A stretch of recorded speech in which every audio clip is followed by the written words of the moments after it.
안녕하세요. 신영걸 교수입니다. 사장 유형자산 세 번째 시간인데요. 이번 세 번째 시간엔 오로지 차입원가 자본화에 대해서만 설명을 하겠습니다. 교재로는 214페이지 4절인데요.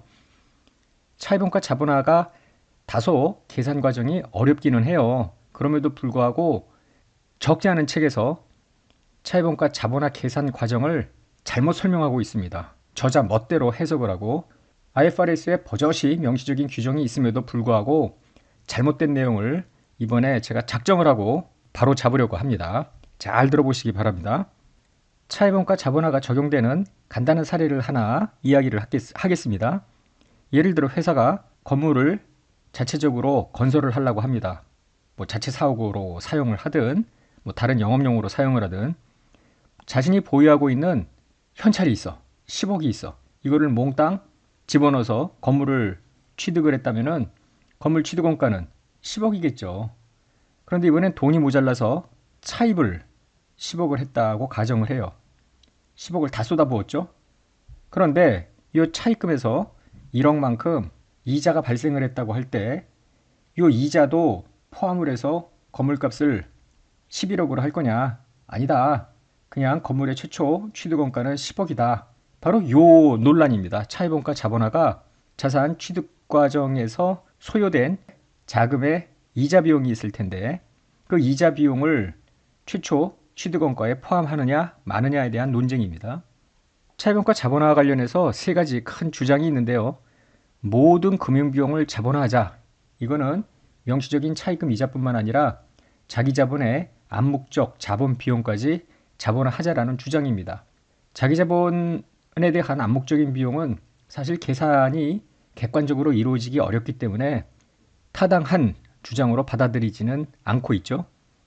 명시적인 이자 비용만 자본화해야 한다. 이게 바로 차입금에서 발생하는 이자 비용만 자본화하자라는 주장인데요. 어떤 자산을 취득할 때 그 자금의 원천이 타인 자본이냐 자기 자본이냐에 따라서 최초 취득 원가가 달라진다 라는데 비판이 있기도 합니다. 모든 금융비용을 다 비용 처리하자, 자본화하지 말자라는 주장인데요. 차입금 이자 비용 같은 경우에 취득 과정에서 회피 불가능한 원가임에도 불구하고 이를 단기 비용으로 처리하는 것이 옳겠느냐라는 비판도 있습니다. 나름 세 가지 모두 그럴듯한 주장이 있기는 한데요. 국제계 기준은 적격 자산을 취득하고 건설하고 생산할 때 이거와 직접 관련된 차입 원가만 당위자산 최초 원가에 포함시키라는 이야기입니다. 이때 이제 적격 자산이 무엇인지는 잠시 후에 보기로 하고요. 직접 관련되어야 된다는 이야기죠. 차입금이 있는데 직접 관련성을 확인할 수가 없어. 그러면 자본화를 할 수는 없다는 이야기입니다. 자본화, 영어로는 capitalization이라고 하는데요. 자본 하면은 여러분들은 막 자본금, 자본임금 이런 거를 생각할 수 있겠어요. 이 capitalize의 뜻은 비용으로 인식을 하느냐, 자산으로 인식을 하느냐 할 때 어떤 지출을 자산으로 인식하는 것. 자산으로 인식하면 자연스럽게 자본이 늘어나잖아요. 비용으로 인식 안 하고. 이거를 capitalize라고 하는 겁니다. 그러니까 차입원가의 자본화라는 건 차입원가를 비용 처리하지 않고 자산 처리했다. 이런 의미로 받아들이면 되겠습니다. 그러면 적격자산 취득 등에 관련된 직접 관련된 차입원가라고 했으니까 적격자산은 무엇인가? 의도된 용도로 사용 또는 판매 가능한 상태에 이르게 하는데 상당한 기간을 필요로 하는 자산입니다. 예를 들어 재고자산, 제조 설비자산, 전력 생산 설비, 무용자산, 투자부동산 이런 것들을 의도된 용도로 사용하거나 판매 가능한 상태에 이르게 할 때 상당 기간을 필요로 하면 직접 관련 차입원가를 여기다가 플러스 시킬 수 있다. 이런 이야기죠. 단, 금융자산이나 단기간 내에 제조되거나 다른 방법으로 생산되는 재고자산은 빼라는 겁니다. 일단 단기간 내에 제조된다는 것은 기간이 짧기 때문에 자산 취득 원가에다가 가산할 이자 비용도 얼마 되지 않을 거고요. 금융자산 같은 경우에는 공정가치로 측정하기 때문에 차입원가를 자본화해버리면 최초 인식금액이 공정가치와 다른 금액이 되는 문제도 생겨요. 그리고 더 나아가서 이 단기간 내에 제조가 되는 경우에 제조 완성되고 나서 얼마 안 있다가 또 팔릴 거 아닙니까? 그럼 이자 비용을 재고자산 취득원가에 집어넣었다가 단시간 내에 매출원가로 빠지게 되면 이리 하나 저리 하나 당기순이익에 미치는 영향은 큰 문제가 없죠. 그래서 재고 자산이 있기는 한데요. 상당 기간을 제조 과정에서 요하는 이런 경우에만 관련 차입금 이자 등을 자본화할 수 있습니다. 이때 이 상당한 기간이 6개월인지 1년인지 2년인지 모르잖아요. 우리 국내 비상장 기업이 적용하는 일반 기업회계 기준은 1년입니다. 상당 기간을. 이렇게 양적 잣대가 있는데 IFRS에서는 거의 양적 잣대는 없어요. 판단하는 겁니다. 그래서 회사마다 이 상당 기간을 얼마로 하느냐 다를 수 있겠고요. 일반적으로 우리는 1년 초과면은 상당 기간이라고 봅니다. 대부분 예제나 시험 문제도 1년 이상의 기간으로 문제가 출제되고 있습니다. 적격자산에 대해서 자본화를 개시했다가 쭉 어느 순간에 종료를 할 거 아닙니까? 이게 자본화 기간이 될 텐데요. 다음 조건을 모두 충족하는 날 자본화를 시작한다. 즉 적격자산에 대해서 지출이 있어야 돼. 그런데 그 지출은 자기 돈이 아니라 차입한 돈이야. 즉 차입 원가, 이자 비용이 발생이 됐다는 이야기는 이미 그 이전에 차입을 했다는 뜻이죠. 적격자산을 의도한 용도로 사용하거나 판매 가능한 상태에 이르게 하는데 필요한 활동을 수행하고 있다. 지금 의도된 용도, 판매 가능한 상태에 이를 때까지 막 제조, 생산, 과정 중입니다. 만약에 정부로부터 적격자산 취득 관련해서 정부 보조금을 수취를 했다고 가정을 해요. 그러면은 이는 받은 만큼 적격자산 지출을 안 했다고 보는 겁니다. 여기서 빼라는 거죠. 한편 위의 문단 요 3번과 관련해서 당해자산의 물리적 제작뿐만 아니라 그 이전 단계에서 이루어진 기술 및 관리상의 활동도 자본화 기간에 포함을 한다는 거죠. 자본화를 쭉 하다가 어느 순간에 여기부터 여기는 중단이 된다. 즉 자산 취득 과정이 제대로 이루어지지 않은 이런 상태가 될 수도 있겠는데요. 적극적인 개발 활동을 중단했어. 그러면은 그 기간 동안 발생한 차입 원가는 자본화하지 않습니다. 만약에 이러한 중단 기간에도 상당한 기술 및 관리 활동이 진행되면 계속 고하는 거죠. 일시적 지연이 필수적이야. 이때도 중단하지 않습니다. 시험 문제 상으로는 요거는 자본화 기간에 중단 기간에 해당한다 하지 않는다 분명히 줄 거기 때문에 판단의 여지는 없고요. 단지 이런 것들은 실무에서 과연 자본화를 할 건지 말 건지 고려할 때 필요하겠습니다. 언제 자본화를 끝내느냐? 해당 적격자산을 의도한 용도로 사용하거나 판매 가능한 상태에 이르게 하는데 대부분의 활동이 완료된 시점, 이 시점이 바로 적격자산 취득이 완료된 거 아닙니까? 이 취득 과정 중에 발생한 이자 비용 등을 자본화하는 것이기 때문에 취득이 완료되면 더 이상 자본화는 안 하는 거예요. 217페이지 4.4절인데요. 자본화 가능 차입 원가의 인식입니다. 먼저 자본화 가능 차입 원가를 구분을 하는데 차입 원가의 범위에는 일반적인 차입금 이자 비용이 다 들어가요. 따라서 기준서 1109호가 금융상품 기준서인데요. 유효제일법에 따라서 계산된 이자 비용 모두 다 포함되고요. 리스와 관련해서 리스 부채와 관련된 이자 비용, 예를 들어 외화 차입금 같은 경우에는 명시적인 이자뿐만 아니라 환율 변동, 손실 같은 경우 외환 차이가 있죠. 여기에 이자 원가의 조정도 포함을 합니다. 다만 일반 기업회계 기준에서는 외화 차입금 관련 외환 차이 중 이자 원가가 얼마인지 계산하는 상세한 세부 규정이 있습니다만 IFRS에는 이 내용이 없어요.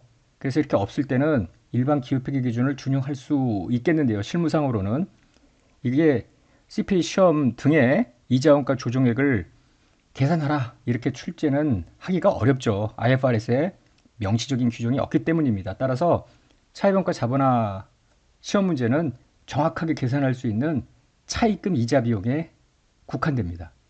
한편 알아두시는 게 나중에 우리가 금융부채로 갈 때요. 우선주가 투자자의 즉 주주의 요구로 상환할 수 있는 상환 우선주야. 그러면은 자본이 아니라 부채로 분류가 됩니다. 따라서 그런 상환 우선주에 대한 배당은 이자 비용으로 구분을 하는데요. 이 이자 비용도 자본화 가능 차입 원가의 그 차입 원가입니다. 나중에 9장에서 보겠습니다.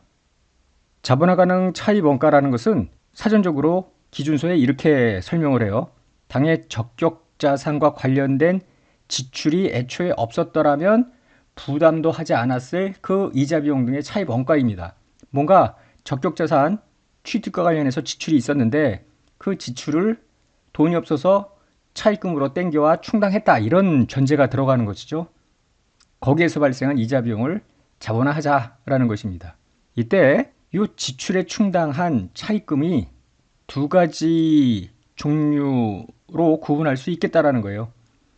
생산이나 건설에 충당하기 위해서 그 목적만으로 금융기관 등으로부터 차입한 자금, 이게 특정 목적 차입금입니다. 딱 1대1 매치가 되는.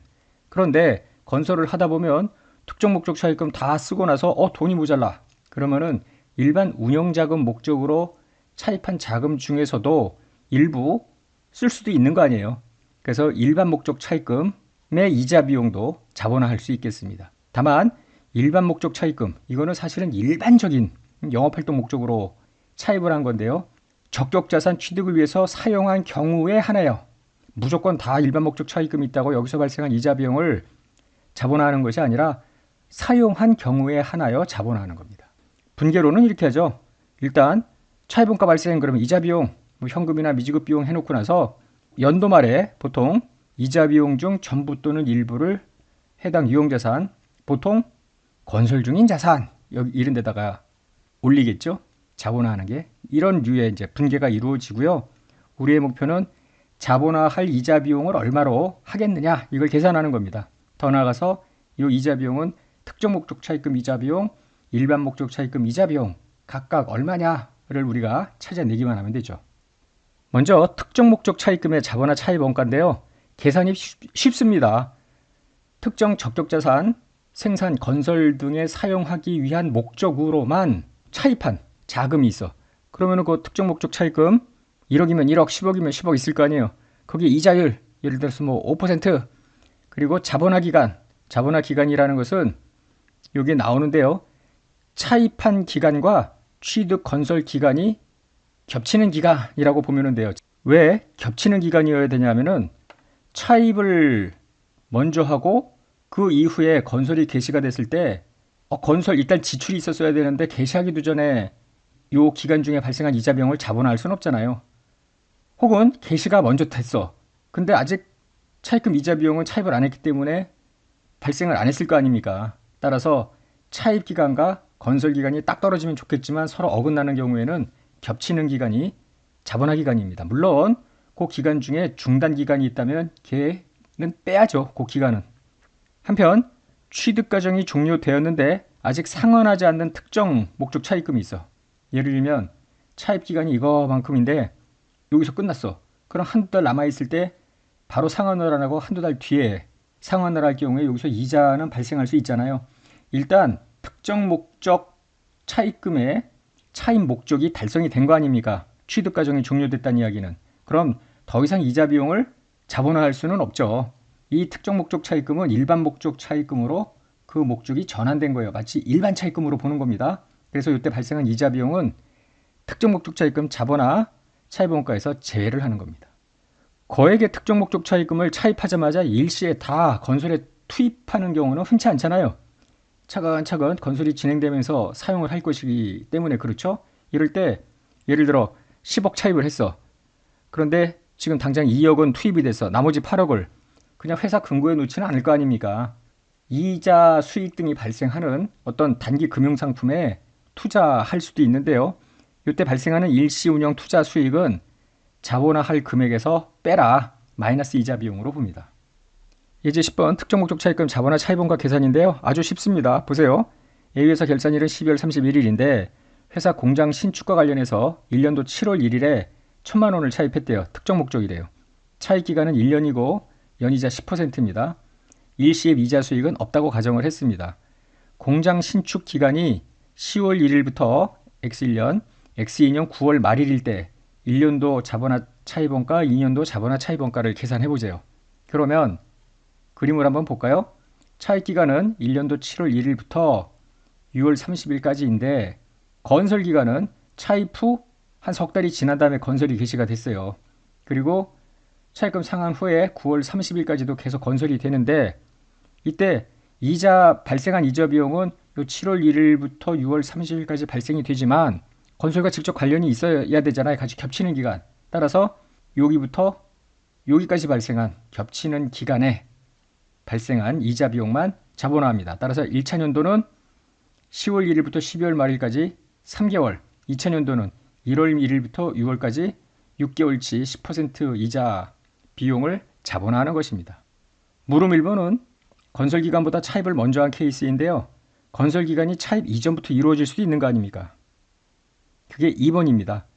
공장의 신축기간이 1년도 6월 1일이야 시작이. 차입은 7월 1일 날 했는데, 그리고 다음 년도 5월 말에 종료가 됐다고 가정을 해볼까요? 그림을 보면 이렇습니다. 원래 차입기간이 이런데 건설기간은 먼저 시작했어. 그래서 먼저 끝났어. 그럼에도 불구하고 이자 비용과 건설을 수행한 기간이 겹치는 기간에 발생한 이자 비용을 자본화해야죠. 따라서 X1년도에는 6개월분, X2년도에는 다음 연도 5월 말까지 5달치 각각 50만원과 41만 6,667원을 자본화하는 겁니다. 지금 강의의 핵심은 일반 목적 차입금 자본화 차입원가 결정에 있습니다. 이 부분에 여러 책들이 달리 주장을 해요. 여러분들이 스스로 제 강의를 들어보고 혹시라도 그런 교재를 보면 스스로 한번 판단을 해보십시오. 그게 옳은 주장인지. 일반 목적 차입금 자본화 차입원가에 대한 문단이 1023호 문단 14입니다. 문단 14는 모두 4개의 문장으로 구성이 돼요. 그래서 원문에는 없지만 설명의 편의를 위해서 첫 번째 문장, 두 번째, 세 번째, 네 번째 문장으로 이렇게 1, 2, 3, 4를 제가 써놨어요. 책에도. 일단 1번을 보면은 일반 목적으로 자금을 차입하고 이를 적격자산의 취득을 위해 사용하는 경우에 하나여 당해 자산 관련 지출액에다가 자본화 이자율을 적용하는 방식으로 자본화 가능 차입원가를 결정한다. 이게 일반 목적 차입금의 자본화 차입원가를 계산하는 방식이에요. 그런데 당해 자산 관련 지출액에다가 자본화 이자율을 적용한다. 이것만 보면 무슨 뜻인지 잘 모르겠어요. 그죠? 당해 자산 관련 지출액은 어떻게 계산하며 자본화 이자율은 어떻게 계산하는지. 2번으로 가볼까요? 자본화 이자율은 요죠. 드디어 이제 힌트가 나오는데요. 회계기간에 존재하는 기업의 모든 차입금에서 발생한 차입원가를 가중평균하래. 웨이티드 에버리지 방식으로 이제 하는 건데, 그건 어떻게 하는지 뒤에서 설명을 할 거고요. 아, 모든 차입금을 다 때려 넣어라? 그런데 3번을 보면 그러나 어떤 적격자산을 의도된 용도로 사용 판매 가능하게 하는데 필요한 대부분의 활동이 완료되기 전까지는, 즉 적격자산 취득이 완료되기 전까지 그 적격자산 취득을 위해서 특정 목적으로 차입한 자금에서 생기는 차입원가는 이 자본화 이자율 산정에서 제외한다. 너무나 당연하잖아요. 왜냐하면은 여기서 말하는 자본화 이자율은 일반 차입금의 평균 이자율을 의미하는 거 아닙니까? 일반 목적 차입금. 따라서 특정 목적으로 차입한 자금에서 생기는 차입원가는 이 자본화 이자율을 계산할 때 빼라는 거예요. 마지막 4번은 회계 기간 동안 자본화한 차입원가가 실제 발생한 차입원가를 초과할 수는 없겠다라는 거죠. 앞에서 차입원가 발생 및 자본화의 분계를 살짝 이야기를 했는데요. 예를 들어 이자 비용이 100인데 자본화할 금액이 120. 이거 말도 안 되잖아요. 실제 발생한 이자 비용을 초과할 수는 없으니까 너무나 당연한 이야기를 해놓은 거예요. 그러면은 자, 차근차근 해보자고요.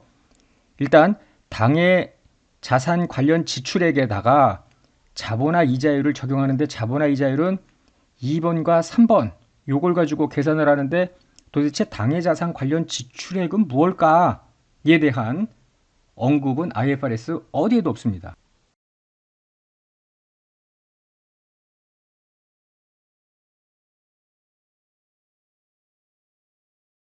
구체적으로 일반 목적 차입금의 자본화 차입원가를 어떻게 계산하는지 한번 식으로 다시 써 보았습니다. 일반 목적 차입금의 자본화 차입원가는 앞에 문단 14에 근거하면 당해자산 관련 지출액에다가 자본화 이자를 곱하자. 단 그 금액은 실제 발생 차입원가를 넘을 수 없다. 이런 이야기고요. 뭔지 모르지만 자본화 이자율은 여러 일반 차입금의 가중평균 이자율입니다. 우리는 가중평균 이자율을 이 금액에다가 지금 곱해야 되는데 당해자산 관련 지출액에 대해서 지금 기준서 1023호에는 아무런 내용이 없어요. 이렇게 규정이 없는 경우에는 기준서 1008호 나중에 기준서 1008호는 회계 변경에 대한 기준서인데요. 아무런 규정이 없으면 국제기준위원회 이외의 다른 회계기준 제정기관이 제정한 기준을 준용할 수도 있습니다. 그래서 제 책을 비롯해서 모든 IFRS 책은 이 당해자산 관련 지출액을 계산할 때 일반 기업회계 기준을 준용하고 있습니다. 일반 기업회계 기준을 들춰보면 상세한 계산식이 여러 가지 사례와 더불어서 제시가 돼요. 그런데 제가 강조하고 싶은 건 뭐냐면 명시적 규정이 없다고 해서 무조건 기업회계 기준을 준용한 방법만 허용되느냐? 그건 아니죠. 유일한 방법은 아닙니다.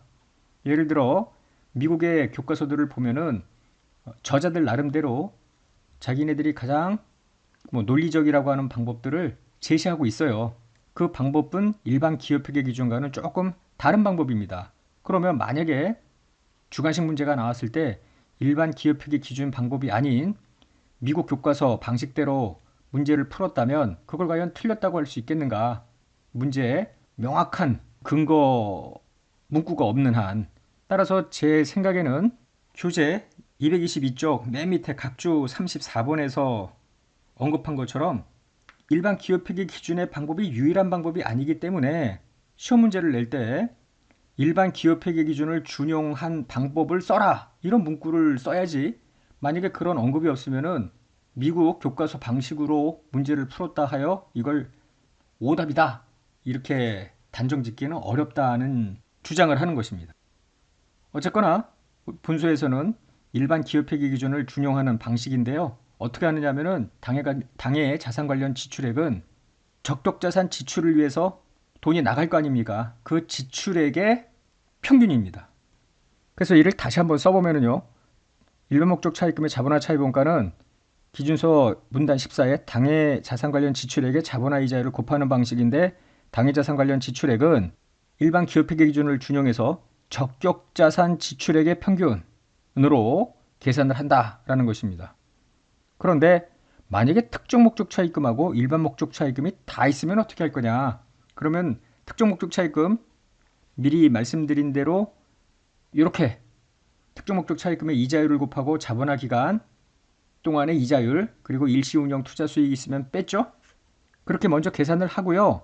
일반 목적 차입금은 어떻게 하냐면 당해 자산 관련 지출액 곱하기 자본화 이자율인데 앞서 당해 자산 관련 지출액을 적격자산 지출액의 평균으로 한 것은 적격자산 취득을 위해서 지출을 할 때 일반 목적 차입금을 가지고 계속 지출에 충당을 했다라는 전제입니다. 여러 차입금을 순서대로 막 하는 게 아니라 뒤죽박죽 한 통으로 몰아넣어. 이게 평균 이자율 아니에요. 차입금은 구분이 안 되니까 계속 썼다라는 것인데 만약에 특정 목적 차입금이 있으면 얘를 먼저 썼겠지. 그 적격자산 건설 취득을 위한 목적으로만 차입을 했으니까 그걸 먼저 충당을 하고도 돈이 모자라. 그러면 일반 목적 차입금에서 땡겨 왔겠죠. 바로 그런 의미입니다. 일반 기업회계 기준을 보면은 적격자산 지출액 평균에서 특정 목적 차입금의 평균을 뺀 그러면은 특정 목적 차입금으로 적격자산 지출액에 충당을 하고도 초과한 지출액은 거기다가 일반 목적 차입금의 평균 이자율을 곱한 것을 차입원가로 하는 나름 논리적입니다. 그런데 이런 것들을 아무런 언급 없이 교과서야 저처럼 일반 기업회계 기준에 따라서 한다 해놓고 막 설명하면 되는데 시험 문제는 무조건 일반 기업회계 기준을 준용하는 것만 답일 수는 없을 거 아닙니까? 따라서 출제할 때 주의를 요한다 하는 것을 제가 말씀을 드리고자 하는 거예요. 더 나아가서 자본화 이자율을 계산할 때 앞에 모든 차입금이라고 그랬잖아요. 요거 모든 차입금에서 발생한 차입원가를 가중평균하는데 모든 차입금이라면은 일반 목적 차입금뿐만 아니라 그럼 특정 목적 차입금도 들어가야 하나? 이런 의구심이 있잖아요. 2018년에 요 문단 14에 2번, 3번이 새로 들어온 겁니다. 없다가. 사람들이 헷갈린다는 거지. 도대체 일반 목적 차입금의 가중평균 이자율을 계산을 하는데 어떤 차입금을 집어넣으라는 얘기냐. 이런 것이 불분명했기 때문입니다.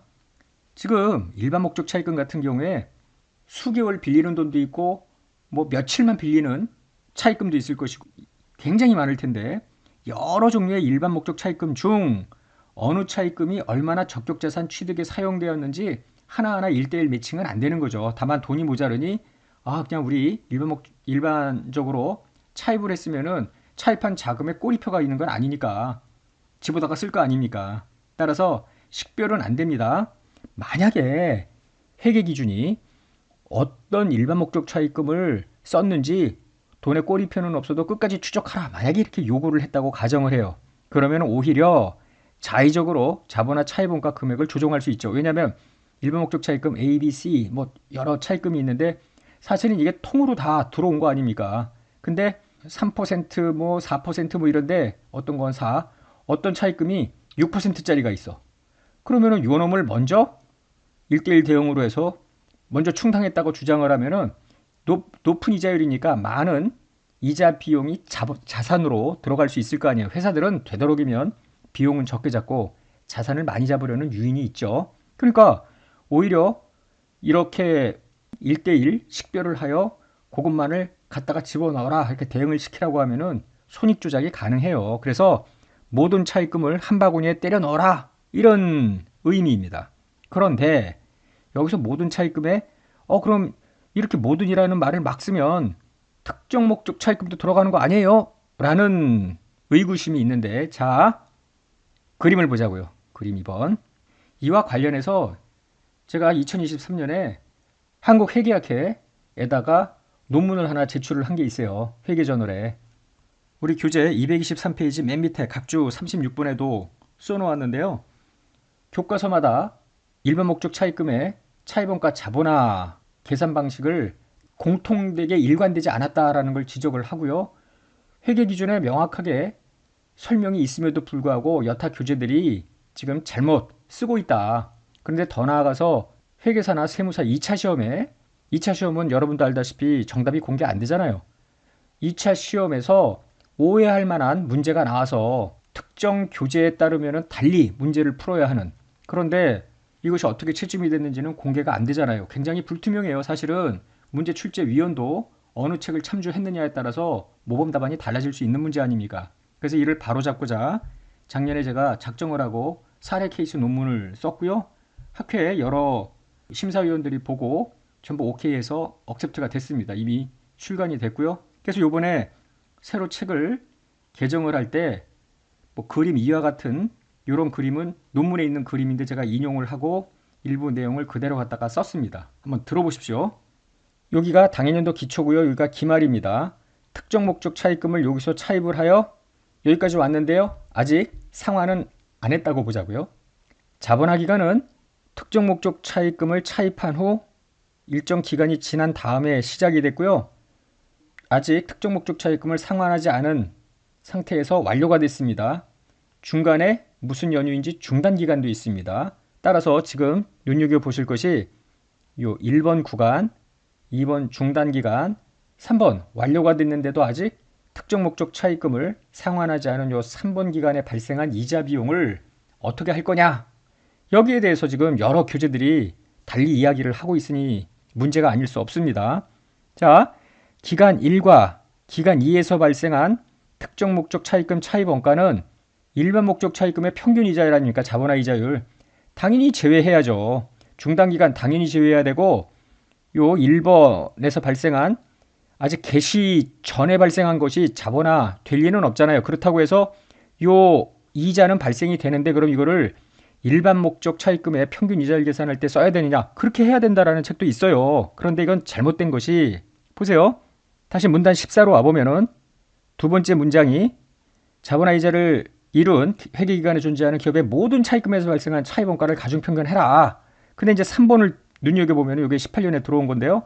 그러나 어떤 적격자산을 의도된 용도로 사용 판매 가능하게 하는데 필요한 대부분의 활동이 완료되기 전까지는 즉 적격자산 취득이 끝나기 전까지는 그 관련 특정 목적으로 차입한 자금에서 생기는 이자 비용은 요 이자율 계산에서 빼라고 돼 있잖아. 그러니까 중단 기간은 물론이지만 지금 완성되기 전까지 완료되기 전까지 발생한 이자 비용 거기에는 요것도 포함이 되죠. 당연히 빼야 되는 게 명확한데도 불구하고 이걸 막 넣어서 평균 제재를 계산해야 된다고 주장들을 하지 않습니까? 이 중단 기간도 빼야 됩니다.